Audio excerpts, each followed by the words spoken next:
bem, aí tem toda uma discussão importante, que é inclusive da demografia, o professor José Eustáquio faz melhor do que ninguém, que significa que a gente tem uma população que está envelhecendo. Isso enfim, já sabemos também há décadas. A grande questão é que esse processo pode estar mais veloz do que a gente esperava. Então, é possível que em uma década, ou pouquinho menos que uma década, a gente esteja aí terminando um primeiro ciclo de bônus demográfico, que a gente vai ter uma população mais envelhecida do que uma população mais jovem e trabalhadora. Essa mudança é importante porque a geração de crescimento econômico e de produtividade depende, em parte, desse bônus demográfico, que tem outras possibilidades de investimento, mas esse bônus demográfico é importante para a gente crescer em renda per capita.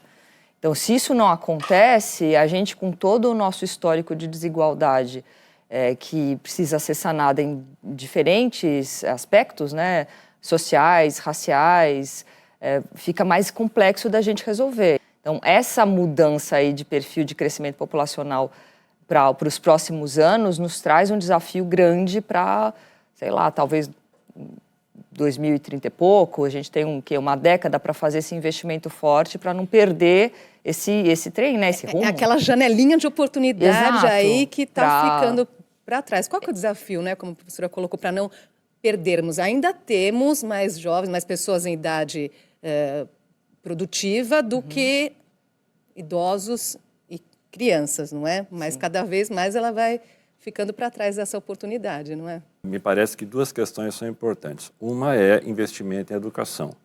Porque na medida em que nós venhamos a ter uma população economicamente ativa que vai se reduzindo em relação às pessoas com mais de 15 anos que ainda estão em condições de produzir, isso significa dizer que menos pessoas trabalhando ou menos pessoas em idade produtiva vão ter que aumentar a produtividade para compensar justamente o custo necessário para manter ou a aposentadoria de quem não está mais no mercado de trabalho, ou eventualmente o custo de políticas públicas, como é o caso da saúde.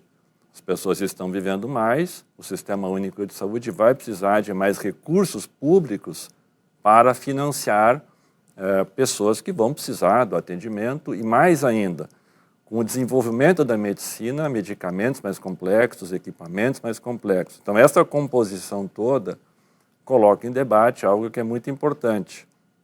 Quando nós pegamos os últimos 28 anos no Brasil, em média, nós tivemos um incremento de produtividade no Brasil abaixo de 1% por ano. Isso é muito pouco para sustentar o crescimento populacional. Me parece que essas são medidas importantes de política pública, de forma de repensar, inclusive, uma questão que na sociedade brasileira ainda é bastante preconceituosa, que é a visão equivocada de que pessoas a partir de uma certa idade não têm mais capacidade produtiva ou condições de colaborar com a sociedade.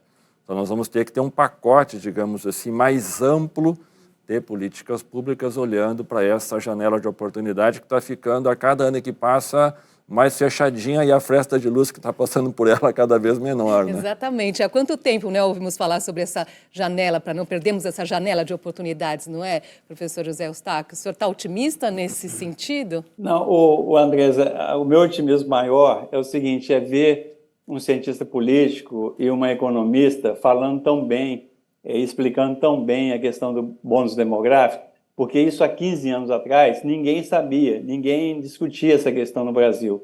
Eu queria só complementar no seguinte sentido. A transição demográfica e o bônus demográfico é uma condição essencial para o desenvolvimento econômico e para o bem-estar da população. Nenhum país do mundo conseguiu desenvolver e ter alto nível de IDH, né, Índice de Desenvolvimento Humano, sem passar pela transição demográfica e o bônus demográfico. Todo país que enriqueceu e deu boa condição de vida para a população passou por esse processo. Né? O Brasil está passando e está aproveitando parcialmente. Tá? Esse primeiro bônus demográfico, ele é o que a gente chama, um bônus da estrutura etária, que ele tem momento de começar e momento de terminar. Ele começou na década de 70 e vai terminar agora na década de 2030. É assim no mundo inteiro. Aí nós temos um segundo bônus demográfico, que é isso que o Eduardo falou, que é o bônus da produtividade.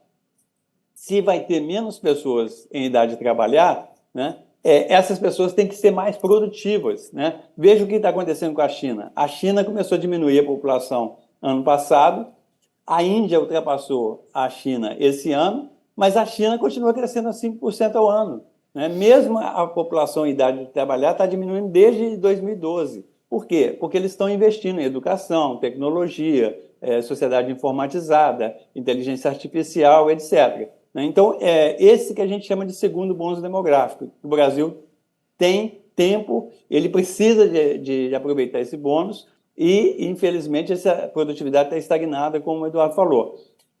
O terceiro bônus, também a Úrsula e o Eduardo falaram, que é o bônus da longevidade, que é o bônus da terceira idade. Tá?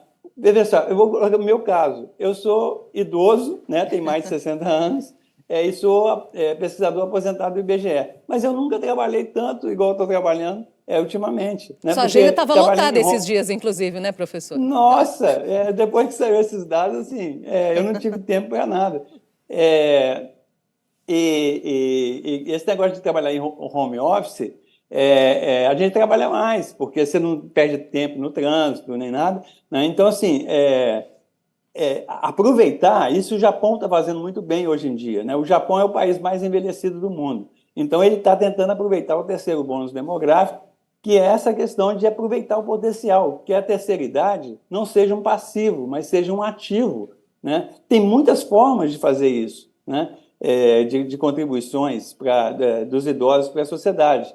Né? A gente não pode pensar no idoso só num coitadinho. O idoso é uma fonte potencial de muita riqueza para o país. Então, o desafio é saber aproveitar essa capacidade, porque no final do século o Brasil vai ter 40% de população acima de 60 anos. Então, não podemos jogar fora todo esse potencial. Sem dúvida.